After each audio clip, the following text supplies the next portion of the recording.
الحمد لله رب العالمين وصلى الله وسلم وبارك على نبينا محمد وعلى آله وأصحابه أجمعين وأشهد أن لا إله إلا الله وحده لا شريك له وأشهد أن محمدا عبد الله ورسوله أما بعد فهذا اليوم هو الرابع من شهر ذي القعدة عام 1435 من هجرة النبي صلى الله عليه وسلم والدرس هو الرابع والعشرون من كتاب الفصول في سيرة الرسول صلى الله عليه وسلم للإمام العلامة ابن كثير رحمه الله.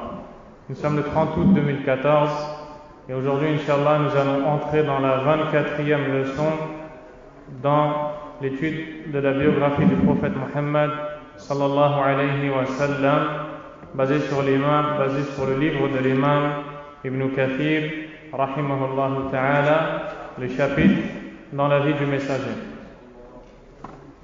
À travers le dernier cours, nous avons pu voir quelle fut la fin de la bataille de la tranchée, Ghazwatul Khandaq. Et nous avons vu comment Allah tabaraka wa ta'ala a fait triompher les croyants et leur a accordé son secours. Sans qu'il n'y ait de combat, Allah azza wa jal a fait en sorte que les ennemis d'Allah tabaraka wa ta'ala décident de revenir sur leurs pas, de rentrer chez eux, du fait que les musulmans avaient creusé au nord de la ville de Médine une tranchée qui les a empêchés d'avoir accès à la ville de Médine. Ainsi, ils sont restés pendant une durée d'un mois autour de Médine sans trouver d'entrée. Au nord, il y avait la tranchée entre l'est et l'ouest. Tout le nord, creusé par les compagnons, elle faisait 2,5 km de longueur. À l'est et à l'ouest, il y avait des vallées, des monts et des collines, des monticules qui font que l'accès n'était pas facile pour celui qui venait à bord d'une monture, un cheval, un chameau ou autre. Quant au sud de la ville de Médine, il s'y trouvait la tribu de Banu Qurayza et également des maisons et des demeures. Et la tribu des Bani Qurayza, c'est une tribu juive qui vit et qui cohabite avec le prophète à Médine, sallallahu alayhi wa sallam, et qui a signé un accord de paix avec le prophète, sallallahu alayhi wa sallam. Et dans cet accord, il est marqué que si l'ennemi cherche à attaquer les musulmans et cherche à s'introduire dans la ville de Médine par le sud, qui est habité par Bani Qurayza, les juifs de Bani Qurayza, à qui le prophète sallallahu alayhi wa sallam a offert l'hospitalité et a promis la sécurité, devaient empêcher les ennemis d'entrer dans la ville de Médine et ne pas participer avec eux. Et comme on l'a vu, pendant cette bataille, celle de la tranchée, les ennemis d'Allah azza wa jal ont usé de toutes les ruses possibles et de tous les stratagèmes, sans pour autant trouver une entrée qui leur permette d'attaquer les musulmans. Et suite à ça, un des juifs de Banu Nadir, la deuxième tribu juive de Médine, car à Médine il y a 3 tribus juives, Banu Qaynuqa', Banu Nadir, Banu Qurayza. Quant à Bani Qaynuqa', cette tribu a été exclue par le prophète sallallahu alayhi wa sallam après la bataille de Badr. Quant à Bani Nadir, elle a été exclue par le prophète sallallahu alayhi wa sallam après la bataille de Uhud.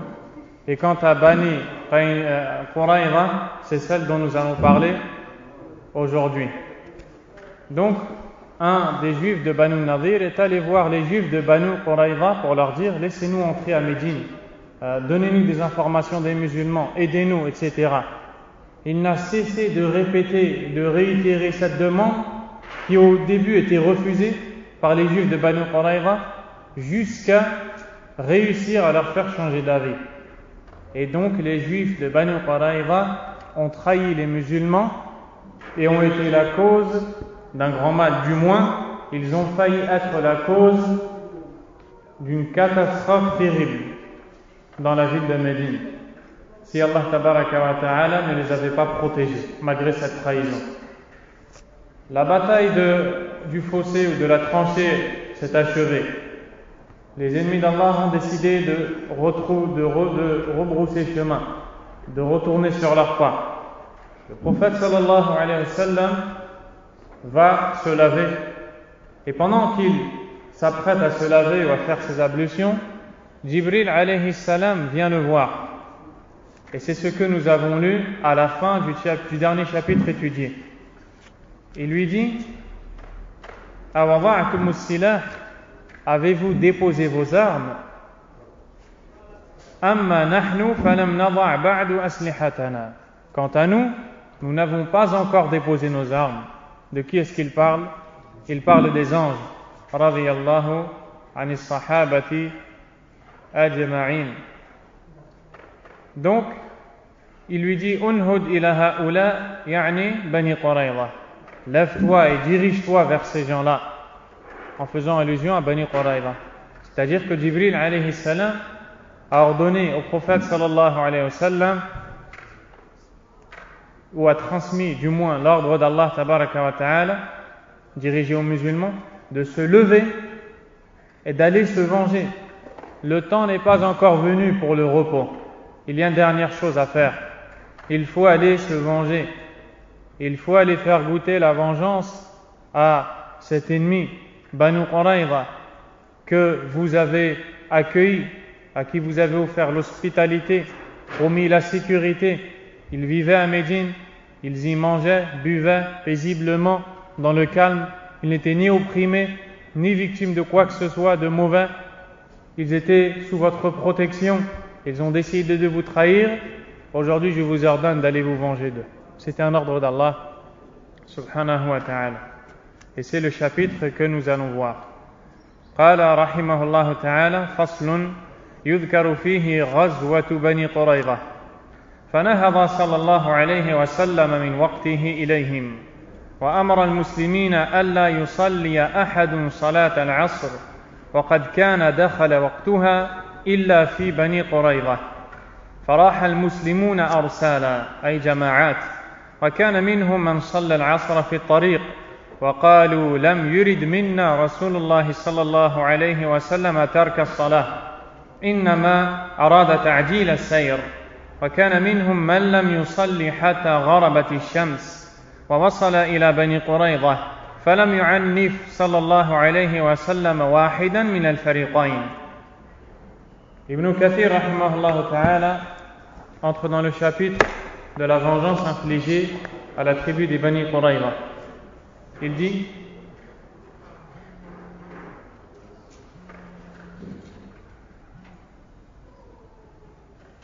propriétaire du portable, viens le chercher.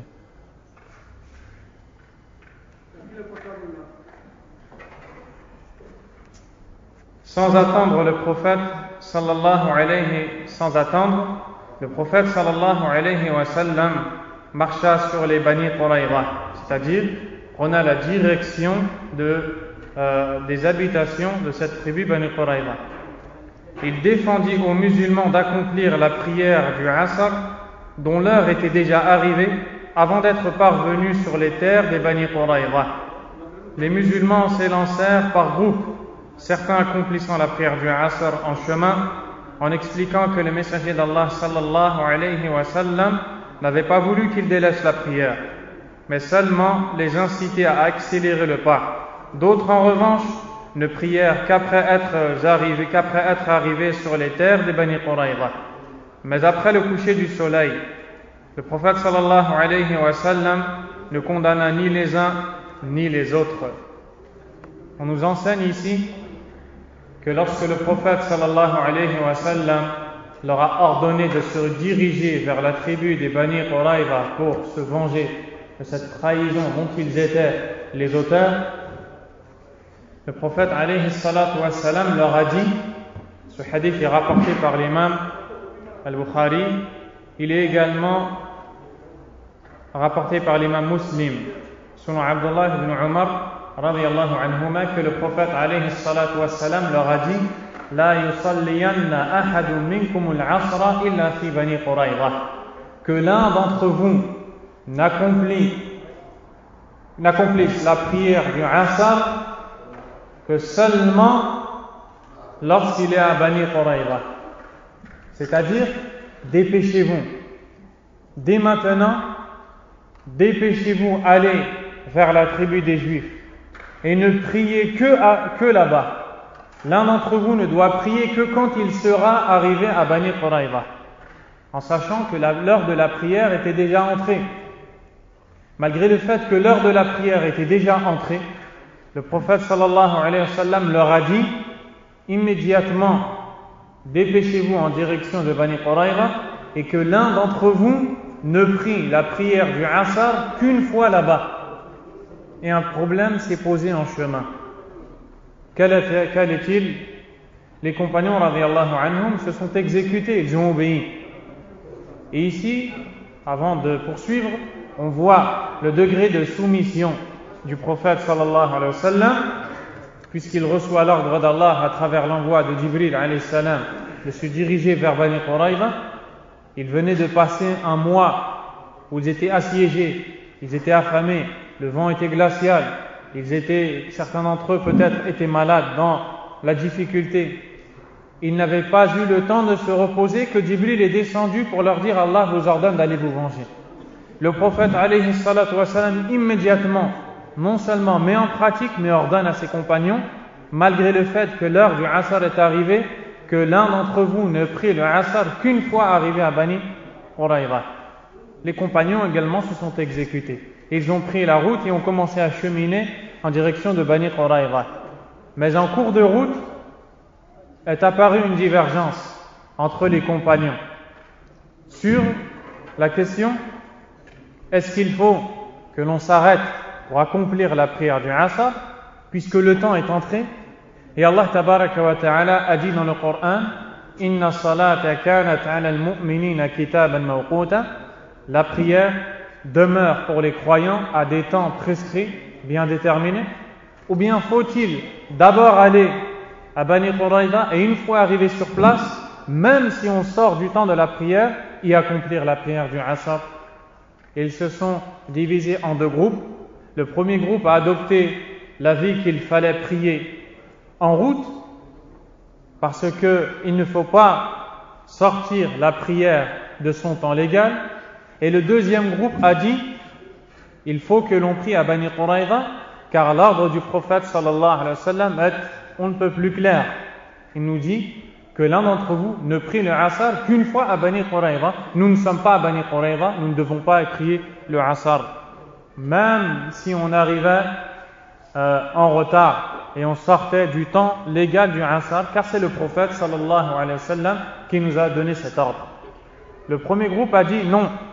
Le prophète alayhi salatu wa salam a voulu par là simplement que l'on presse le pas et que l'on se dépêche.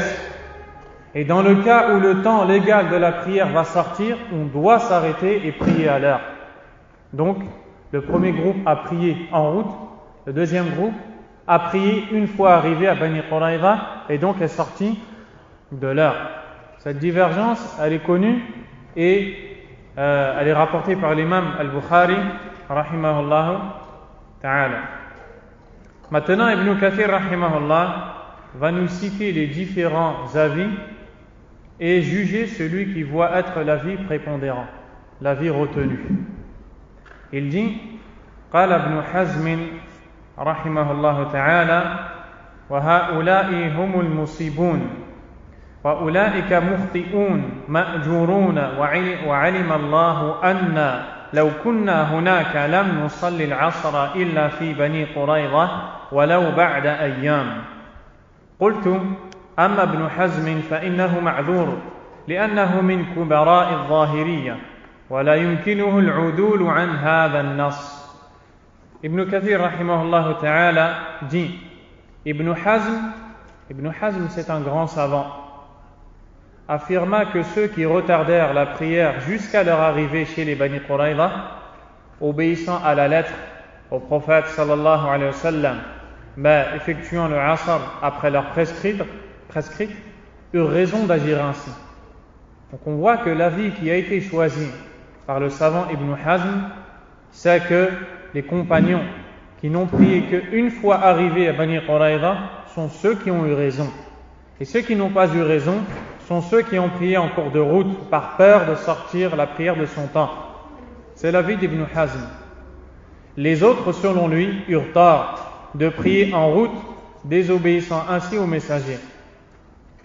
Donc il voit que ceux qui ont prié en route ont eu tort d'agir ainsi, et ils étaient dans l'erreur, mais furent récompensés pour leur effort d'interprétation. Il fait par cela allusion au hadith du prophète sallallahu alayhi wa sallam: إذا اجتهد الحاكم فأصاب فله أجران وإذا اجتهد فأخطأ فله أجر واحد. Lorsque le juge fait un effort d'interprétation pour trouver ce qu'il faut faire religieusement et atteint la bonne chose à faire, il sera récompensé doublement. Et quand il fait un effort d'interprétation mais qu'il se trompe, il aura toujours une bonne récompense. Il ajouta, c'est-à-dire Ibn Hazm ajouta en disant: Allah sait que si nous avions été à leur place, nous n'aurions accompli le Asr qu'une fois arrivés sur les terres des Bani Quraïda, même si cela nous aurait pris plusieurs jours. Ibn Hazm dit: ceux qui ont prié arrivés à Bani Quraïda sont ceux qui ont eu raison. Quant à nous, on aurait fait exactement la même chose qu'eux, même si on était arrivé à Bani Quraïda le lendemain, le surlendemain, 3 jours après. C'est-à-dire qu'il serait arrivé à Bani Quraïda et seulement il aurait prié le Asr, puis toutes les autres prières qui viennent après, même s'il fallait les rattraper. Ibn Kathir rahimahullah ta'ala dit: Ibn Hazm a des excuses, car il fait partie des plus grands savants de l'école dite de Al-Zahiriyya. Vous voyez que l'école Al-Zahiriyya, ce sont ceux parmi les savants qui s'attachent fortement à ce qui apparaît du texte, sans s'approfondir dans ce qui peut être est voulu du texte, qui peut être au contraire de ce qui apparaît. Cette partie des savants s'attache à ce qui apparaît du texte. Ibn Hazm a regardé le texte. Dans le texte, qu'est-ce que dit le prophète sallallahu alayhi wa sallam? Que l'un d'entre vous ne prie le Asr que seulement à Bani Quraïda. Si on s'attache à l'apparent du texte, qu'est-ce qu'on dirait?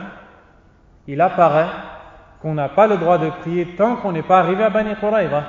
C'est ainsi qu'a agi Ibn Hazm et ceux qui sont de l'école dite de Zahiriyya. Ils ne pouvaient donc pas comprendre autrement les paroles du messager d'Allah sallallahu alayhi wa sallam. Une fois, ou après avoir cité l'argumentation d'Ibn Hazm rahimahullah, Ibn Kathir va débattre et va montrer selon lui quel est l'avis bon. ولكن في ترجيح أحد هذين الفعلين على الآخر نظر، وذلك أنه صلى الله عليه وسلم لم يعنف واحدا من الفريقين، فمن يقول بتصويب كل مجتهد فكل منهما مصيب ولا ترجيح، ومن يقول بأن المصيب واحد وهو الحق الذي لا شك فيه ولا مرية لدلائل من الكتاب والسنة كثيرة، فلا بد على قوله من أن أحد الفريقين له أجران بإصابة الحق وللفريق الآخر أجر. Ibn Kathir rahimahullah ta'ala dit: néanmoins, il est contestable de considérer que l'attitude des uns fut juste et celle des autres fautive. On ne peut pas dire les uns ont eu bon et les autres sont fautifs. On peut contester ça. Car le prophète sallallahu alayhi wa sallam ne blâma aucun d'entre eux. N'est-ce pas que le prophète alayhi salatu wa sallam n'a blâmé aucune des deux parties, ou aucun des deux groupes. Il n'a pas dit à ceux qui ont prié le Asr à Bani Quraïda: pourquoi est-ce que vous avez fait sortir la prière de son temps légal? Il n'a pas dit à ceux qui ont prié en route: pourquoi est-ce que vous ne m'avez pas obéi lorsque je vous dis de ne prier qu'à Bani Qurayza? Ainsi, le prophète n'a blâmé aucun d'entre eux. Par conséquent, quiconque est d'avis que celui qui fait un effort d'interprétation a en tous les cas raison, doit admettre que les uns et les autres ont bien agi et ne pas considérer que les uns ont eu tort et les autres raison. C'est-à-dire que Ibn Kathir, rahimahullah, après avoir cité ce premier point que vous venez d'entendre, je répète ce qu'il dit, par conséquent, quiconque est d'avis que celui qui fait un effort d'interprétation a dans tous les cas raison, celui qui pense que dans tous les cas, celui qui fait un effort d'interprétation pour trouver la bonne chose à faire religieusement a raison, c'est-à-dire, ici on a deux groupes, chacun d'entre eux a fait un effort d'interprétation. Si on dit qu'à chaque fois qu'on fait un effort d'interprétation pour trouver la bonne réponse à une question, on a raison, on ne peut pas blâmer ni les uns ni les autres. On ne peut pas juger certains comme ayant eu tort ou d'autres comme ayant eu raison.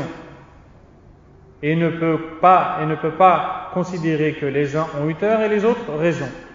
Quant à celui qui est d'avis que la vérité est unique dans les questions où est permis un effort d'interprétation, parenthèse d'Ibn Kathir qui dit « ce qui est la vérité qui n'admet aucun doute, comme en témoignent de nombreuses preuves tirées du Coran et de la Sunna ». Maintenant, Ibn Kathir rahimahullah ta'ala dit que dans les questions de divergence où la divergence est permise et l'effort d'interprétation est permis, bien sûr, à ceux qui en sont aptes, qui sont les savants qui ont réuni en eux les conditions pour pouvoir faire un effort d'interprétation, il n'y a forcément qu'une seule vérité. Quand il y a divergence entre deux avis, il n'y a forcément qu'une seule vérité chez Allah Azza wa Jal. Et il est impossible de dire que le prophète sallallahu alayhi wa sallam a voulu ces deux choses, n'est-ce pas? Lorsque le prophète a dit que l'un d'entre vous ne prie qu'à Bani Qurayza, est-ce qu'il a voulu dire ceux qui veulent prier en route le font et ceux qui veulent prier à Bani Qurayza qu'ils le fassent? Il n'a pas voulu dire ça. Il a forcément voulu une seule chose, sallallahu alayhi wa sallam. Alors celui-ci doit forcément reconnaître que l'un des deux groupes est doublement récompensé pour avoir agi conformément à la vérité, tandis que le second n'obtiendra qu'une seule récompense. Ensuite, Ibn Kathir rahimahullah va argumenter pour montrer que selon lui, le groupe qui a eu raison, c'est celui qui a prié en route.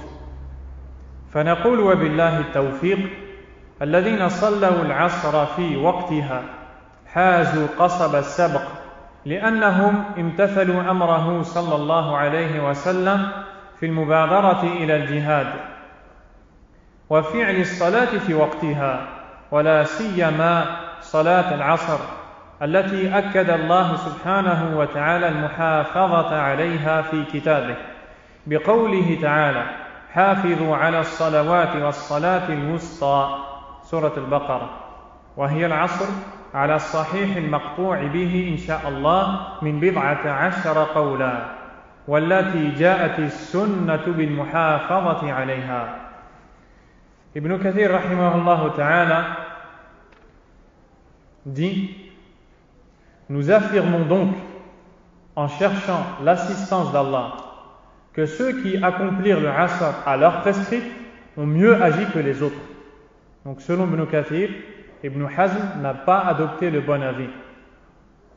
Pourquoi est-ce qu'il va juger que le groupe qui a prié le Asr à l'heure et donc en chemin a eu raison? Pour avoir à la fois obéi à l'ordre du prophète sallallahu alayhi wa sallam, les incitant à s'empresser de combattre et accompli la prière à l'heure prescrite.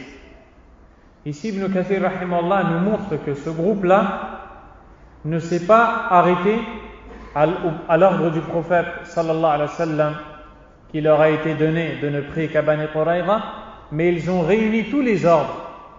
Ils ont vu certes un ordre où le prophète alayhi salatu wassalam leur demande de prier à Bani Quraïza, mais un ordre d'Allah tabaraka wa ta'ala qui nous demande d'accomplir la prière à l'heure, et particulièrement dans un autre verset, la prière du Asr à l'heure, qui est la prière médiane. Donc à partir de là, ils ont réuni tous les ordres et ont dit, sans aucun doute, le prophète sallallahu alayhi wa sallam a voulu qu'on se dépêche. Mais si on sort de la prière, alors on doit mettre en pratique la parole d'Allah azza wa jal de prier l'Asr à l'heure. D'autant qu'Allah, dans son livre, a insisté sur la nécessité d'accomplir plus que tout autre la prière de l'après-midi à l'heure prescrite. Le Très-Haut a dit, ce qui veut dire, accomplissez assidûment les prières, en particulier la prière médiane. Et la prière médiane, selon Ibn Kathir, c'est celle du Asr. Il dit, la prière médiane est celle du Asr. C'est assurément l'avis correct parmi la dizaine, c'est-à-dire parmi la dizaine d'avis émis à ce sujet. Car dans ce verset, Allah Azza wa Jal nous montre l'importance de Salat al-Wusta, c'est-à-dire la prière médiane. Et les savants ont cherché quelle est cette prière qui a cette particularité, cette importance qui lui est propre. Et ils ont divergé et ils ont eu plus de 10 paroles. Et Ibn Kathir, rahimahullah, lui, décide ou juge que la prière médiane, c'est la prière du Asr. Vous allez voir pourquoi. Il dit, certains diront que le report de la prière était justifié par le djihad. C'est-à-dire ceux qui ont adopté l'avis qu'il fallait prier à Bani Quraïza diront, certes, Allah Azza wa Jal nous a ordonné de prier le Asr particulièrement en son temps, mais cet ordre ou ce créneau horaire où la prière est légiférée a été élargi et a été reporté par l'ordre du prophète sallallahu alayhi wa sallam de combattre et de se précipiter pour aller combattre les Bani Quraïza. De même que le messager d'Allah sallallahu alayhi wa sallam, occupé par le siège des polythéistes, retarda les prières du Asr et du Maghrib lors de l'expédition de la tranchée. Donc il continue à argumenter, ceux qui ont l'avis qu'il faut prier à Bani Quraïza, ils peuvent avoir cette argumentation. Car pendant la bataille de Al-Khandaq, de la tranchée, le prophète sallallahu alayhi wa sallam a raté la prière du Dhuhr et celle du Asr et les a accomplies après leur temps légiféré. Donc ils disent c'est la même chose ici. C'est vrai qu'on doit prier à l'heure, mais tout comme le prophète alayhi salatu wa sallam qui doit prier à l'heure, pendant la bataille de la tranchée, a rencontré une nécessité qui l'a poussé à sortir la prière de son temps, eh bien nous, quand on va à Bani Quraïza, on a une nécessité qui nous pousse à sortir la prière de son temps. Occupé par le siège des polythéistes, retarda les prières du Asr et du Maghrib lors de l'expédition de la tranchée et celle du Dhuhr, comme l'indique un hadith rapporté par An-Nasa'i à travers 2 chaînes de narrateurs. فإن قيل كان تأخير الصلاة للجهاد حينئذ جائزا كما أنه أخر العصر والمغرب يوم الخندق لشغل الجهاد والظهر أيضا كما جاء في حديث رواه النسائي من طريقين، فالجواب أنه بتقدير تسليم هذا وأنه لم يتركها يومئذ نسيانا فقد تأسف على ذلك، حيث يقول لما قال له ابن عمر بن الخطاب رضي الله عنه يا رسول الله ما كدت أصلي العصر حتى كادت الشمس تغرب فقال والله ما صليتها، أي كذلك أنا ما صليتها إلى الآن. وهذا مشعر بأنه صلى الله عليه وسلم كان ناسيا لها لما هو فيه من الشغل، كما جاء في صحيحين عن علي رضي الله عنه قال قال رسول الله صلى الله عليه وسلم يوم الأحزاب شغلونا عن الصلاة الوسطى صلاة العصر ملأ الله أجوافهم وقبورهم نارا. Ibn Kathir rahimahullah ta'ala dit, certains diront que le report de la prière était justifié par le djihad, de même que le messager d'Allah sallallahu alayhi wa sallam, occupé par le siège des polythéistes, retarda les prières du Asr et du Maghrib lors de l'expédition de la tranchée et celle du Dhuhr, comme l'indique un hadith rapporté par l'imam al-Nasa'i à travers 2 chaînes de narrateurs. À cela, nous répondons qu'en admettant que le prophète sallallahu alayhi wa sallam a bien retardé ses prières volontairement et non pas par oubli, il en fut désolé. C'est-à-dire que si on médite le hadith, on nous raconte que le prophète alayhi salatu wassalam a sorti les prières de son temps à cause de la tranchée, qu'est-ce que l'on voit? On voit que le prophète alayhi salatu wassalam était triste d'avoir sorti les prières de son temps. Et donc ça, c'est un indice que ce qui a fait qu'il a sorti la prière de son temps, c'est l'oubli. Il était occupé, il a oublié.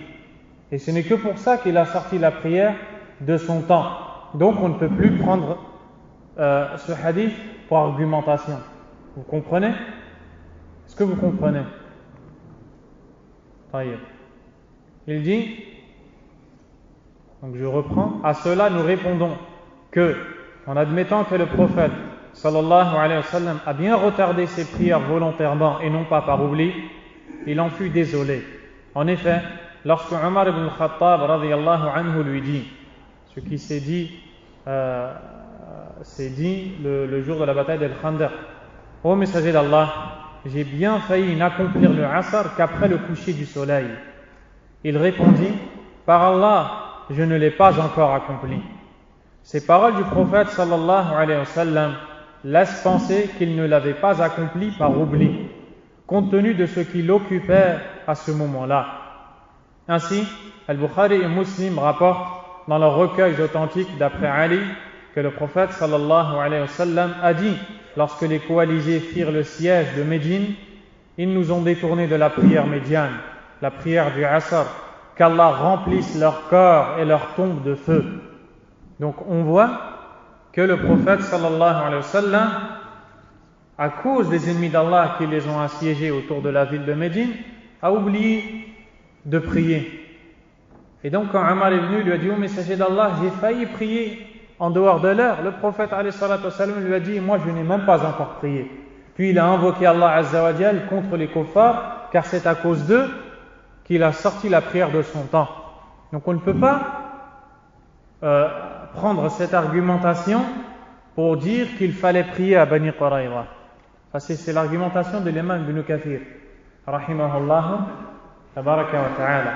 Ensuite il dit: والحاصل أن الذين صلوا العصر في الطريق جمعوا بين الأدلة وفهموا المعنى فلهم الأجر مرتين والآخرون حافظوا على أمره الخاص فلهم الأجر رضي الله عن جميعهم وأرضاهم.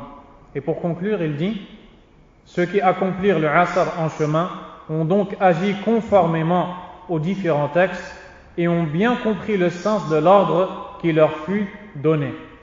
Donc Ibn Kathir rahimahullah termine en disant que ceux qui ont pris en route sont ceux qui ont raison en vérité. Ils seront donc doublement récompensés. Pourquoi? Car lorsque le savant fait un effort d'interprétation dans une question à divergence, où la divergence est tolérée ou est permise, s'il atteint la bonne réponse, il est doublement récompensé. Quant aux autres, ils se sont contentés de suivre à la lettre l'ordre du prophète sallallahu alayhi wa sallam, méritant ainsi une récompense. Ils ont obéi au prophète sallallahu alayhi wa sallam. Qu'Allah agrée chacun d'entre eux. Donc après avoir cité tout ce qui est en relation avec la divergence qui a eu lieu le jour du cheminement vers Bani Qurayza, nous allons maintenant entrer dans le vif du sujet, celui de l'expédition contre les Bani Qurayza. قال رحمه الله: وأعطى رسول الله صلى الله عليه وسلم الراية علي بن أبي طالب رضي الله عنه واستخلف على المدينة ابن أم مكتوم ونازل حصون بني قريظة وحصرهم 25 ليلة. Maintenant Ibn Kathir rahimahullah ta'ala va nous citer ce qui s'est passé. il dit, le messager d'Allah, sallallahu alayhi wa sallam, désigna Ali ibn Abi Talib comme porte-drapeau. Car comme vous le savez, à chaque fois qu'il y a une bataille ou un combat, il y a un compagnon qui est chargé de porter le drapeau que doivent suivre les gens qui composent la troupe des musulmans, méritant ainsi, et Ibn Maktoum pour le remplacer à Médine. Donc à chaque fois que le prophète quitte la ville de Médine, il désigne quelqu'un qui va diriger les musulmans pendant cette absence. Il fit le siège des forteresses des Bani Quraïza durant 25 jours. Durant 25 jours. Combien de temps a duré le siège des musulmans autour de la ville de Médine? Qui est-ce qui s'en rappelle? Un mois. Shahr. Un mois et 25 jours, c'est très proche.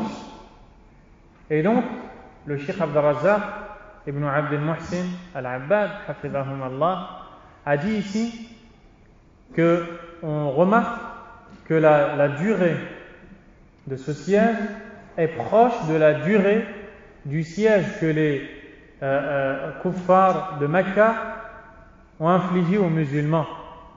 C'est comme si c'était pour leur dire, vous avez voulu aider ceux qui pendant un mois nous ont assiégés, entourés et ont cherché à nous tuer, eh bien, pour la peine, nous allons, nous, à notre tour, vous assiéger pour une période semblable, afin que vous compreniez ce qui nous est arrivé. Donc, ça c'est un point qui a son importance. Et sachez que la tribu juive de Bani Quraïza,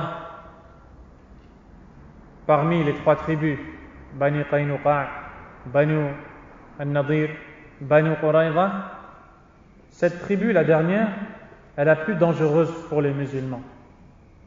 Ils sont les gens les plus mauvais, ceux qui ont le plus de mécréance et ceux qui ont cherché à faire le plus de mal aux musulmans. Et c'est pourquoi vous allez voir que la vengeance qui va leur être infligée va être terrible et sans précédent. Vous allez voir que certains vont essayer de convaincre le prophète sallallahu alayhi wa sallam de donner la même punition qu'il a donnée à Bani Nadir et Bani Qaynuqa', l'expulsion de leurs habitations, mais ils vont être exécutés à cause du mal particulièrement qu'ils ont fait. Et donc, le prophète a désigné Ali ibn Abi Talib radiyallahu anhu pour porter le drapeau. Et les a assiégés pendant 25 jours. Il dit, leur chef, Ka'b ibn Asad, fit 3 propositions. وعرض عليهم سيدهم كعب بن أسد 3 خصال، إما أن يسلموا ويدخلوا مع محمد صلى الله عليه وسلم في دينه، وإما أن يقتلوا ذراريهم ويخرجوا جرائد فيقاتلوا حتى يقتلوا عن آخرهم، أو يخلصوا فيصيبوا بعد الأولاد والنساء، وإما أن يهجموا على رسول الله صلى الله عليه وسلم وأصحابه يوم السبت حين يأمن المسلمون شرهم فأبوا عليه واحدة منهن. Leur chef, c'est-à-dire le chef des Bani Quraïza, Ka'b ibn Asad, leur fit 3 propositions. Soit devenir musulman en adhérant à la religion de Mohammed sallallahu alayhi wa sallam. Et d'ailleurs, dans l'histoire qui est rapportée, il leur a dit, on ne peut pas sortir d'une de ces 3 propositions. On est obligé de choisir une de ces 3 propositions. Il leur dit, la première, c'est de suivre la religion de Mohammed. Il leur a dit, et vous savez très bien qu'il a la vérité, vous le lisez dans votre livre. C'est-à-dire que le chef des Juifs dit aux Juifs, vous savez très bien que ce sont eux qui ont la vérité. Et nous qui sommes dans le faux, et de toute manière, on n'a pas d'autre alternative pour se sauver que d'embrasser leur religion. Ils ont dit, jamais on embrassera la religion de l'islam. Alors il leur a dit, soit après avoir tué femmes et enfants, c'est-à-dire leurs propres femmes et leurs propres enfants, sortir en différents groupes de cavaliers et combattre jusqu'à la mort du dernier d'entre eux, à moins qu'ils prennent le dessus sur les musulmans. Ils pourraient alors se remarier et avoir d'autres enfants. Donc quand ils ont refusé, Ka'b ibn Asad leur a dit, voici la deuxième proposition. On tue nos femmes et nos enfants. Regardez, subhanallah, les juifs. On tue nos femmes et nos enfants et on sort tous en groupe pour combattre les musulmans. Ensuite, il y a deux éventualités. Nous allons les vaincre ou nous allons être vaincus. Dans le cas où nous serons vainqueurs, on se remarie et on aura des enfants. Regardez, subhanallah, où est la pitié pour leurs femmes et leurs enfants? Il dit, dans le cas où nous sommes vaincus, il n'y a plus rien. Ils ne pourront plus capturer, faire captifs nos femmes ou nos enfants, ou ne pourront plus nous exécuter, mais c'est nous-mêmes qui nous sommes exécutés. Ils ont refusé. Et donc il leur a proposé la troisième, soit enfin attaquer le messager d'Allah sallallahu alayhi wa sallam et ses compagnons le jour du Sabt. Le Shabbat chez les Juifs, le samedi, on ne doit pas travailler, on ne doit pas exercer d'activité. Regardez, ils sont même prêts maintenant à transgresser une limite fixée par Allah qui chez eux est très chère. Tout ça pourquoi? Pour ne pas devenir musulman. Subhanallah. Il suffisait juste, déjà à la base, de ne pas trahir. C'est-à-dire que s'ils n'avaient pas trahi les musulmans, ils seraient encore juifs et ils vivraient en sécurité à Médine. Ils ont décidé de trahir, Allah Azza wa Jalla leur a ordonné de se venger. Quand les musulmans viennent se venger, pour éviter tout ce mal, ils se convertissent à l'islam, sachant qu'eux-mêmes attestent sur la bouche de leur chef que les musulmans ont la vérité. Ils ne choisissent pas d'embrasser l'islam. Ensuite, ils sont prêts à tuer leurs femmes et leurs enfants. C'est-à-dire que c'est leur chef qui leur propose ça. Eux refusent. Et enfin, ils sont prêts à transgresser ce jour pour eux qui est sacré, où les activités doivent s'arrêter le jour du samedi, lorsque les musulmans se sentiraient à l'abri de leur attaque, car ils savent que les musulmans vont se dire, aujourd'hui on est samedi, les juifs ne peuvent rien faire, donc ils vont baisser la garde et alors on les attaquerait ce jour-là. Après avoir discuté, mais les juifs refusèrent toutes ces propositions, donc ils ont tous refusé et personne n'a accepté.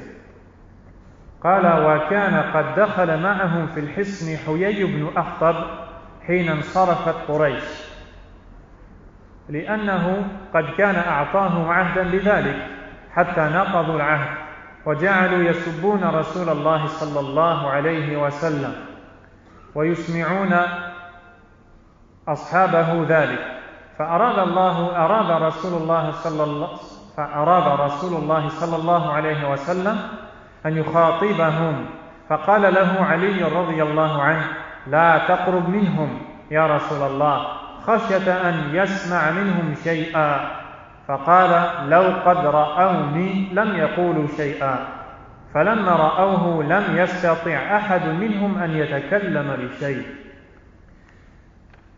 Ibn Kathir rahimahullah ta'ala dit, après le départ de Quraysh, c'est-à-dire tout de suite après les coalisés, Huyay ibn Akhtab, qui se souvient qui est cet homme?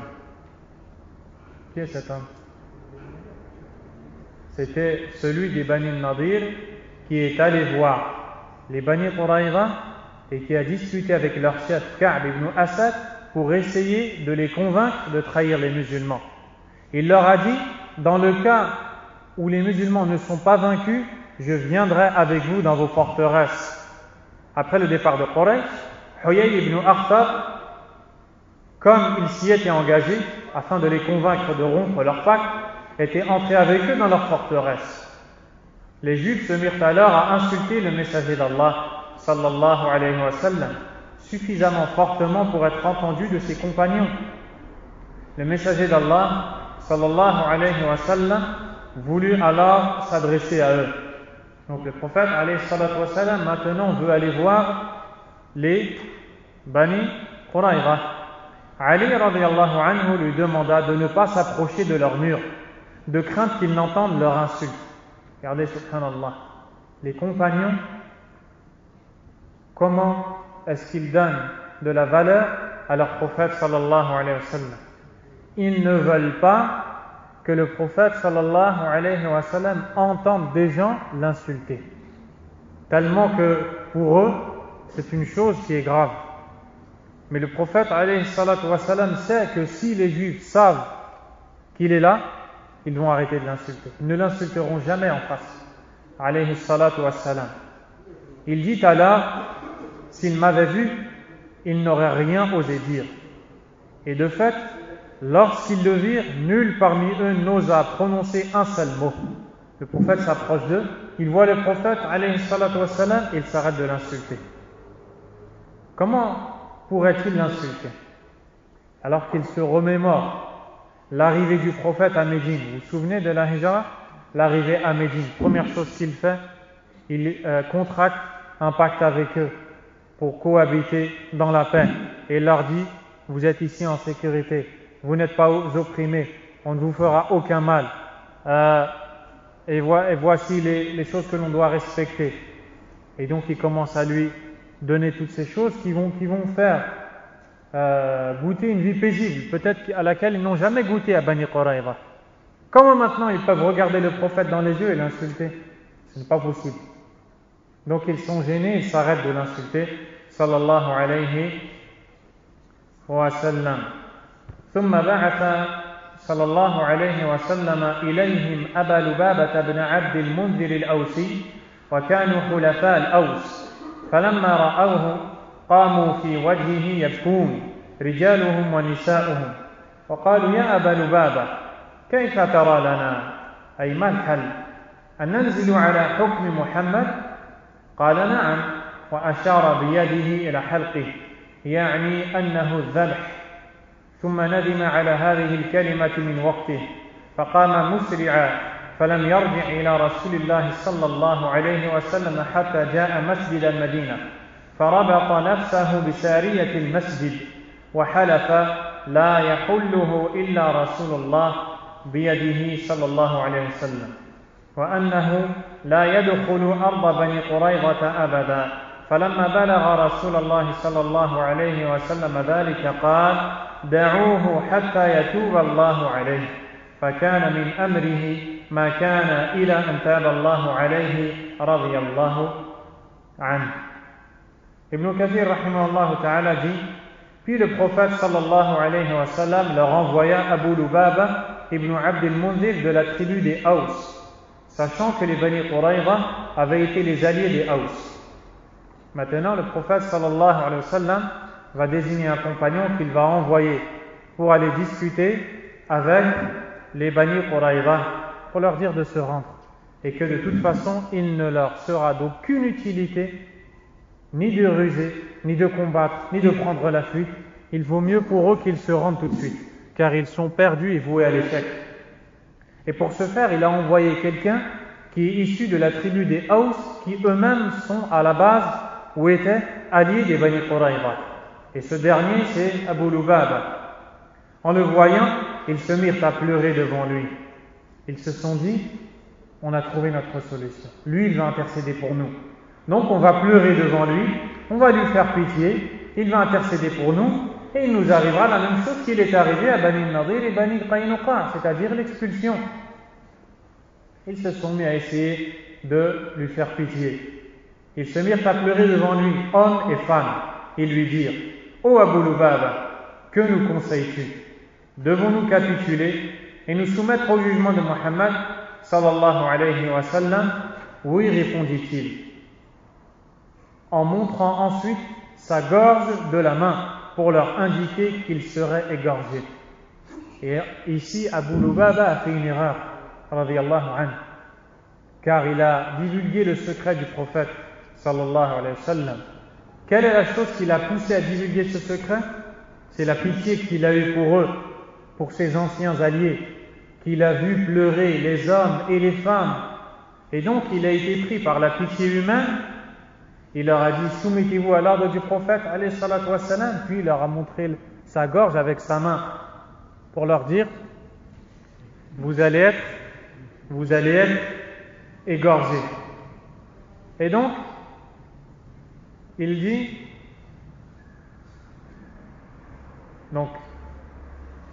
en montrant sa gorge de la main pour leur indiquer qu'il serait alors égorgé. Puis, regrettant immédiatement son geste, il se leva rapidement et sans revenir auprès du messager d'Allah, sallallahu alayhi wa sallam, se rendit dans la mosquée de Médine. Là, il s'attacha à l'un des piliers en jurant que seul le messager d'Allah, sallallahu alayhi wa sallam, pourrait le détacher de ses propres mains et qu'il ne marcherait plus jamais sur les terres des Bani Qurayza. Donc il s'est dit, j'ai fait une erreur. Je n'aurais pas dû divulguer le secret du prophète, sallallahu alayhi wa sallam. Puisque j'ai fait cette erreur, je vais m'attacher à un poteau ou à un pilier de la mosquée et je ne quitterai cet endroit que si le prophète, sallallahu alayhi wa sallam, vient lui-même me détacher, ce qui me montrera qu'Allah a accueilli mon repentir et a pardonné de moi cette faute. Et il dit aussi, je ne marcherai plus jamais sur les terres des Bani Qurayza. Pourquoi? Car c'est là-bas que j'ai commis le péché. Et comme c'est là-bas que j'ai commis le péché, je n'irai plus à cet endroit. Comme le hadith des Bani Israël, celui qui a tué combien de personnes? Combien? 99. Ensuite, il est allé voir un moine pour lui demander est-ce que Allah m'accepte le repentir. Et qu'est-ce qu'il lui a dit? Non, Allah ne t'accepte pas de repentir. Il a assassiné ce moine pour compléter son nombre de victimes à 100. Puis il a été voir un autre qui lui a dit mais qui peut s'interposer entre toi et le repentir chez Allah subhanahu wa ta'ala? Et il lui a dit quitte cette terre où tu as désobéi à Allah. Et donc ça montre que celui qui se repent, il change ses fréquentations, il arrête de fréquenter les endroits où il avait l'habitude d'y désobéir à Allah subhanahu wa ta'ala. Et lui a dit je n'irai plus à Bani Qurayza. Informé, le messager d'Allah sallallahu alayhi wa sallam dit à ses compagnons laissez-le jusqu'à ce qu'Allah accepte son repentir. Puis Allah accueillit son repentir. Et donc Allah azza wa jalla a révélé l'acceptation de son repentir et il a été détaché. Et d'ailleurs, il ne se détachait que quand il allait faire ses ablutions, manger, faire ses besoins et ensuite il revenait et on le rattachait. C'est les gens de sa famille qui venaient le détacher pour la prière, pour les ablutions, pour les besoins et puis on le rattachait jusqu'à ce qu'Allah azza wa jalla révèle son repentir. ثم إن بني قريظة نزلوا على حكم رسول الله صلى الله عليه وسلم فأسلم ليلة إذن ثعلبة وأسيد ابن سعية وأسد بن عبيد وهم نفر من بني هدل من بني عم قريظة والنضير وخرج في تلك الليلة عمرو بن سعد القرظي فانطلق فلم يعلم أين ذهب وكان قد أبى الدخول معهم في نقض العهد.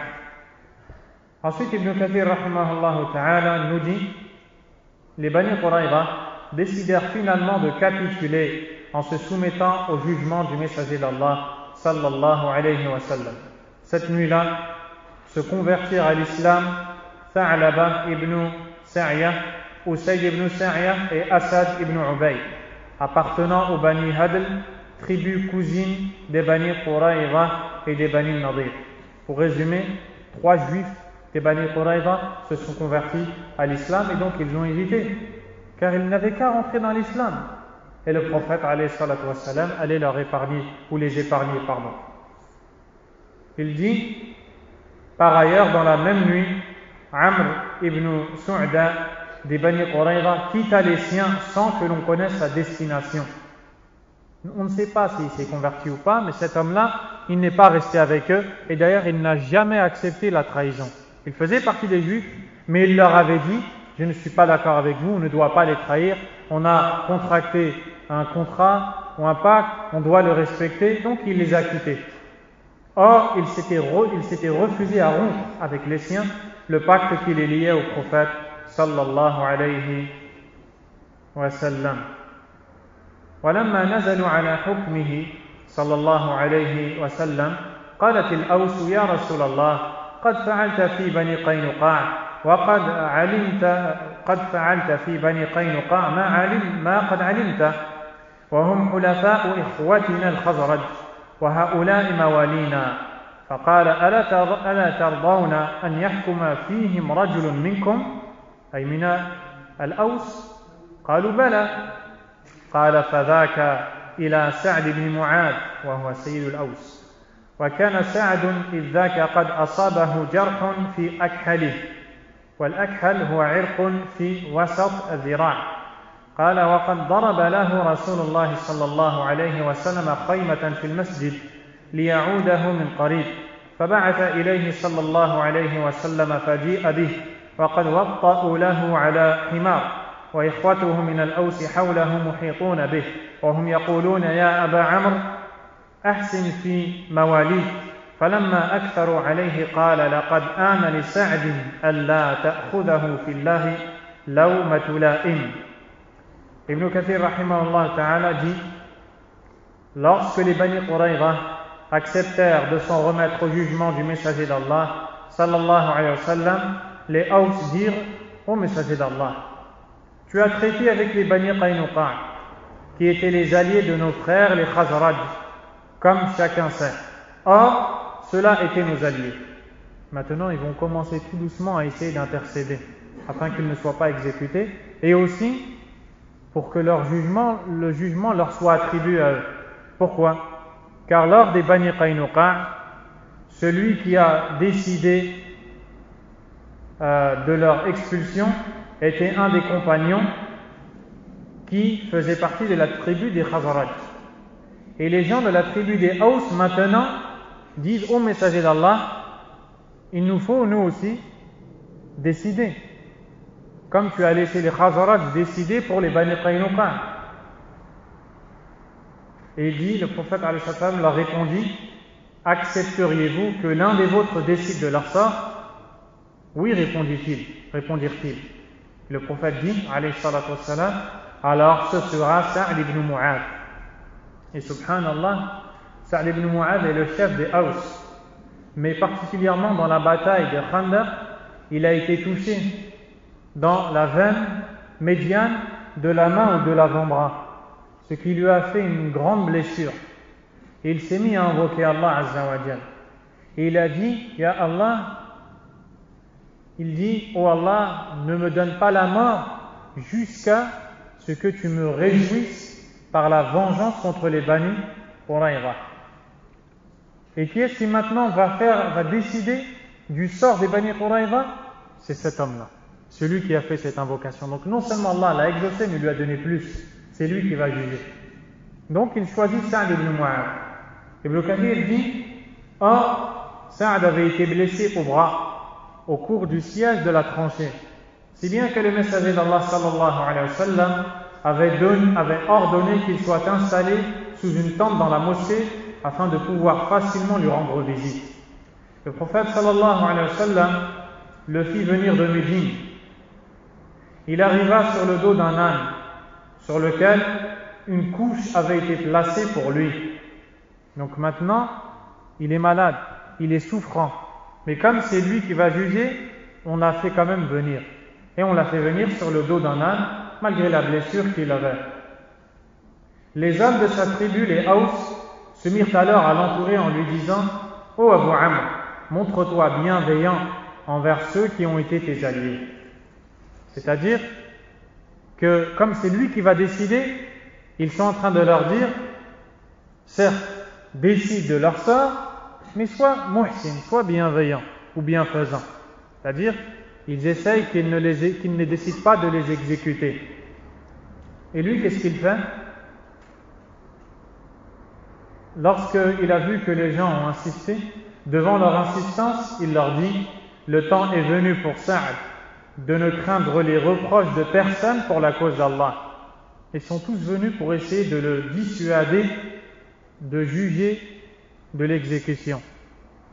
Et lui, il les a vus tous comme ça, en train de lui dire « Ne les exécute pas, ne les exécute pas, ne les exécute pas. » Et il sait que le jugement d'Allah Azza wa Jal, c'est l'exécution.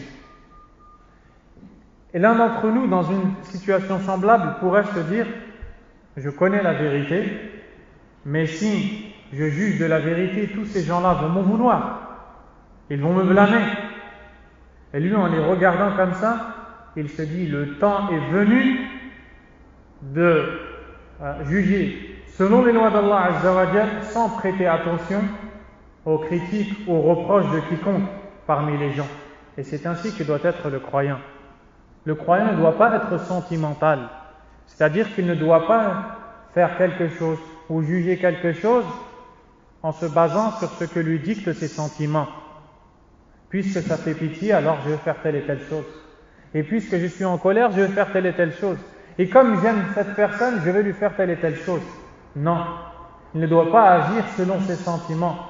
Mais les sentiments doivent être réglés par les ordres d'Allah Azza wa Jal. C'est-à-dire qu'il n'est pas interdit d'éprouver des sentiments. On ne peut pas être interdit d'avoir pitié pour quelqu'un, d'aimer quelqu'un et détester quelqu'un s'il mérite ces choses-là. Mais est-ce que ces sentiments doivent nous dicter ce qu'on va faire? Non. Ce qui doit nous dicter, ce sont les textes d'Allah Azza wa Jal. Et donc lui, quand il a vu ces gens-là, avec la pitié qu'ils avaient pour ce peuple, il a dit cette parole qui montre sa fermeté dans sa foi. Le temps est venu pour Sa'd de ne craindre les reproches de personne pour la cause d'Allah. Et donc ils ont compris qu'il ne va pas accepter leur intercession et qu'il va décider de les exécuter. فرجع رجال من قومه إلى بني عبد الأشهل فنعوا إليهم بني قريظة فلما دنا من رسول الله صلى الله عليه وسلم قال قوموا إلى سيدكم فقام إليه المسلمون فقالوا يا سعد قد ولاك رسول الله صلى الله عليه وسلم الحكم في بني قريظة فقال عليكم بذلك عهد الله وميثاقه أن الحكم فيهم ما حكمت قالوا نعم قال وعلى من ها هنا فأشار إلى الناحية التي فيها رسول الله صلى الله عليه وسلم وهو معرض عن رسول الله صلى الله عليه وسلم إجلالا له فقال رسول الله صلى الله عليه وسلم نعم فقال سعد إني أحكم فيهم أن تقتل مقاتلتهم وتسبى ذراريهم فقال رسول الله صلى الله عليه وسلم لقد حكمت فيهم بحكم الله من فوق 7 أرقعة أي من فوق 7 سماوات أي أن حكمك وافق حكم الله سبحانه وتعالى. Lorsque Sa'd, des hommes de sa tribu se rendirent chez les Bani Abd al-Ashhal pour leur annoncer que les Bani Qurayza seraient tués, car ils ont compris qu'ils vont être tués. Lorsque Sa'd s'approcha du messager d'Allah sallallahu alayhi wa sallam, celui-ci ordonna aux Haus, levez-vous pour aider votre chef, c'est-à-dire votre chef vient d'arriver, il est mal en point, levez-vous pour lui. Les musulmans se levèrent alors et dirent, ô Sa'd, le messager d'Allah sallallahu alayhi wa sallam t'a chargé de décider du sort des Bani Qurayza. Sa'd dit, vous engagez-vous devant Allah à accepter mon jugement? C'est-à-dire, vous m'avez désigné, mais est-ce que vous allez accepter mon jugement? Et est-ce que vous vous engagez devant Allah à accepter? Oui, dirent-ils. Ils ont tous dit, on accepte ton jugement. Puis en désignant le côté où se tenait le messager d'Allah, sallallahu alayhi wa sallam, mais sans regarder droit dans les yeux du prophète, alayhi salatu wa sallam, par respect et déférence envers lui, il dit, ceux qui se trouvent ici s'y engagent également, c'est-à-dire qu'ils sont tous là, et leur dit, vous allez tous accepter mon jugement? Et eux leur disent oui. Ensuite, il dit, ceux qui sont ici, en fait ici, il parle au prophète, alayhi salatu wa sallam, mais il ne peut pas le regarder dans les yeux et lui dire, est-ce que toi, tu vas accepter mon jugement? Alors il dit, est-ce que ceux qui sont ici, en montrant le prophète alayhi salatu wa sallam, vont accepter mon jugement? Le prophète sallallahu alayhi wa sallam dit, oui.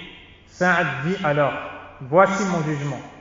Les combattants parmi eux devront être tués, tandis que leurs femmes et leurs enfants seront réduits en captivité. Allahu Akbar. Le messager d'Allah sallallahu alayhi wa sallam dit alors, tu as jugé selon la loi d'Allah, le Très-Haut, qui se trouve au-dessus des 7 cieux. C'est-à-dire que dès qu'il a décidé, il dit, voici mon jugement, quant aux hommes, ils doivent être exécutés. Les femmes, les enfants, ils sont captifs, constitués captifs de guerre. Et certains pourraient dire, subhanallah, il a décidé d'exécuter tous ces gens-là. La réponse, na'am, c'est un jugement qui vient d'Allah, tabaraka wa ta'ala. Et Allah Azza wa Jalla a plus de pitié pour son serviteur que ce dernier n'en a pour sa propre personne. Et Allah Azza wa Jalla a décidé que ce jugement soit mis en pratique à cause du mal de ce qu'ils ont fait. Qu'est-ce qu'ils ont fait? Ils ont ouvert la porte de Médine aux ennemis d'Allah Azza wa Jalla et les ont aidés à combattre la loi d'Allah, à combattre Allah et son messager, à éliminer l'islam et les musulmans. Quel crime existe plus grave que celui-ci? Il n'y a rien de plus grave que celui-ci. Et si Allah Azza wa Jalla n'avait pas décidé de les protéger ce jour-là, peut-être que tous les sahaba radiallahu anhum auraient été exécutés, car les kuffars étaient combien? 10 000. Les musulmans étaient 3 000. Que dire alors des hypocrites qui étaient à Médine et des juifs qui trahissaient le pacte? Si Allah Azza wa Jalla ne les avait pas protégés, ils seraient peut-être tous exécutés. Donc c'est quelque chose de très grave ce qu'ils ont fait. Et c'est pour ça qu'ils ne l'ont pas fait à Bani Qaynuqa. Et c'est pour ça aussi qu'ils ne l'ont pas fait à Bani Nadir, car leur trahison n'était pas la même. Celle-ci était tellement grave que le jugement d'Allah tabaraka wa ta'ala a été celui que vous venez d'entendre. Et donc, ils ont décidé et mis en pratique cet ordre d'Allah tabaraka wa ta'ala. فأمر رسول الله صلى الله عليه وسلم أن يقتل من أنبت منهم ومن لم يكن أنبت ترك فضرب أعناقهم في خناديق حفرت في سوق المدينة اليوم وكانوا ما بين 600 إلى 700 وقيل ما بين 700 إلى 800 ولم يقتل من النساء أحدا سوى امرأة واحدة وهي بنانة امرأة الحكم القرظي لأنه كانت طرحت على رأس لأنها كانت طرحت على رأس سويد بن الصامت. هذا ما ذكره ابن كثير هنا. وفي البداية والنهاية الصواب أنها طرحت على رأس خلاد بن سويد، طرحت على رأسه رحى فقتلته لعنها الله. وقسم أموال بني قريظة على المسلمين للراجل سهم وللفارس 3 أسهم. Le messager d'Allah sallallahu alayhi wa sallam ordonna que ceux qui avaient des poils au pubis soient exécutés. Et ici c'est la manière de voir ceux qui sont pubères, car dans l'islam celui qui est pubère devient un homme et les enfants ne doivent pas être exécutés, car dans l'islam ni les femmes, ni les enfants, ni les femmes, les vieux ne seront exécutés. En tout cas, mais les femmes et les enfants. Ça c'est quelque chose de sûr. Après pour le reste, le doute m'est venu. Quoi qu'il en soit, la manière de savoir s'ils étaient pubères, c'était de découvrir leur pubis. Le pubis, c'est le bas du ventre qui se trouve tout de suite au-dessus de la partie génitale, celle de l'homme ou de la femme. Et donc, pour voir si ces jeunes garçons étaient des hommes pubères, ils découvraient cette partie de leur nudité et la regardaient. S'ils y voyaient des poils, c'est qu'ils étaient pubères, ils étaient donc exécutés. Et s'ils n'y voyaient pas de poils, c'est qu'ils n'étaient pas pubères et ils étaient donc épargnés. Et d'ailleurs, l'imam Abu Daoud, rahimahullah, rapporte que Abdul Malik ibn Umayr al-Qurazi radiyallahu anhu a dit, il faisait partie des Bani Qurayza, et le jour de Qurayza, il n'avait pas la puberté, il a été épargné. Et quand il a grandi, il est devenu musulman. Et il raconte ça en disant عرضنا على رسول الله صلى الله عليه وسلم يوم قريظة فكان من أنبت قتل ومن لم ينبت خلي سبيله فكنت ممن لم ينبت فخلي سبيلي. Il dit, nous avons été présentés au messager d'Allah sallallahu alayhi wa sallam le jour de Quraïda, c'est-à-dire le jour de la vengeance. Celui parmi nous qui avait des poils au pubis était tué, exécuté, et celui qui n'en avait pas était épargné. Je faisais partie de ceux qui n'en avaient pas, on m'avait donc épargné. Ils furent quant à ceux dont l'absence de poils au pubis témoignait qu'ils n'étaient que des enfants, ils furent laissés en vie. Les hommes dont les nuques furent tranchées au sabre furent jetés dans des fosses creusées à l'endroit de l'actuel marché de Médine. C'est-à-dire que des grandes fosses ont été creusées, et regardez, à quoi est-ce qu'ils ont participé? Ils ont participé à la bataille de la fossée, de la tranchée. Et ils ont trahi dans cette bataille, eh bien c'est dans une tranchée que vous allez finir. Ils ont été exécutés par des groupes de dizaines. Et d'ailleurs, il est dit que à chaque fois qu'un groupe partait, ils ne revenaient pas. Et les autres se disaient, où est-ce qu'ils sont allés? Pourquoi est-ce qu'ils ne sont pas revenus? Jusqu'à ce que l'un d'entre eux leur a dit, êtes-vous bêtes à ce point? Êtes-vous idiots à ce point? Vous ne comprenez pas que nous sommes exécutés les uns par les autres et que c'est la mort qui nous attend? Et c'est ainsi qu'ils ont été exécutés les uns après les autres et déposés dans les tranchées. Les hommes dont les nuques furent tranchées au sabre furent jetés dans des fosses creusées à l'endroit de l'actuel marché de Médine. Leur nombre était compris entre 600 et 700, ou, selon d'autres sources, entre 700 et 800 hommes. Le prophète sallallahu alayhi wa sallam ne fit exécuter aucune femme ce jour-là, à l'exception de Banana, la femme de Al-Hakam Al-Qurazi. Pourquoi? Pour avoir tué Suwayd ibn Samit. Et en réalité, celui qu'elle a tué, comme l'a dit Ibn Kathir dans son livre Al-Bidaya wa Al-Nihaya, c'est Khallad ibn Suwayd. Donc pour avoir tué Khallad ibn Suwayd, en faisant tomber sur sa tête une meule, qu'Allah la maudisse donc pour son geste. Puis le messager d'Allah, sallallahu alayhi wa sallam, partagea les biens des Bani Quraïza entre les combattants musulmans, à raison de 3 parts pour les cavaliers, ou nombreux, à raison de 3 parts pour les cavaliers. Et je ne sais pas pourquoi, mais les cavaliers certes ont eu 3 parts, et ceux qui étaient à pied ont eu 1 part, à raison de 3 parts pour les cavaliers au nombre de 36 ce jour-là, contre 1 part même pour les fantassins. وَكَانَ فِي الْمُسْلِمِينَ يَوْمَئِذٍ 36 farisa. Et donc les musulmans ce jour-là avaient 36 cavaliers. وَلَمَّا فَرَغَ مِنْهُمْ استجاب الله دعوة العبد الصالح سعد بن معاذ وذلك أنه حين أصابه الجرح قال اللهم إن كنت أبقيت من حرب قريش شيئا فأبقني لها وإن كنت رفعت الحرب بيننا وبينهم فافجرها أي افتح الجرح وافجره وأمتني شهيدا قال ولا تمتني حتى تشفيني من بني قريظة.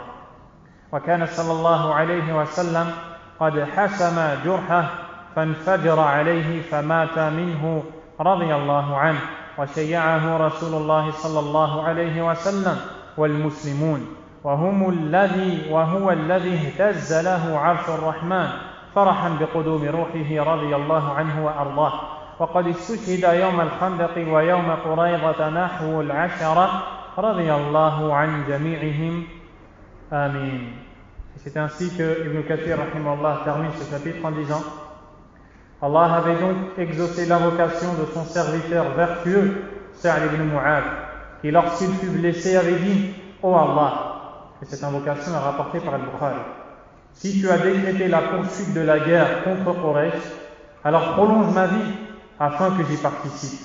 Et si tu as décrété la fin des hostilités entre eux et nous, alors laisse la plaie saigner mais ne me fais pas mourir avant que je me réjouisse du sort des Bani Qurayza. Sa plaie avait été cautérisée, sa plaie qui avait été cautérisée se remit à saigner, provoquant sa mort. Les messagers d'Allah sallallahu alayhi wa sallam et les musulmans accompagnèrent la dépouille de celui pour lequel le trône du tout miséricordieux trembla de joie à l'arrivée de son âme. Lors du siège de la tranchée et de l'expédition contre Bani Qurayza, une dizaine de musulmans, qu'Allah les agrée, tombèrent en martyrs. Sa'd ibn Mu'adh, radiyallahu anhu, lorsqu'il est mort, le trône d'Allah tabaraka wa ta'ala a tremblé. Et cela nous montre la grandeur de ce compagnon chez Allah Azza wa Jal.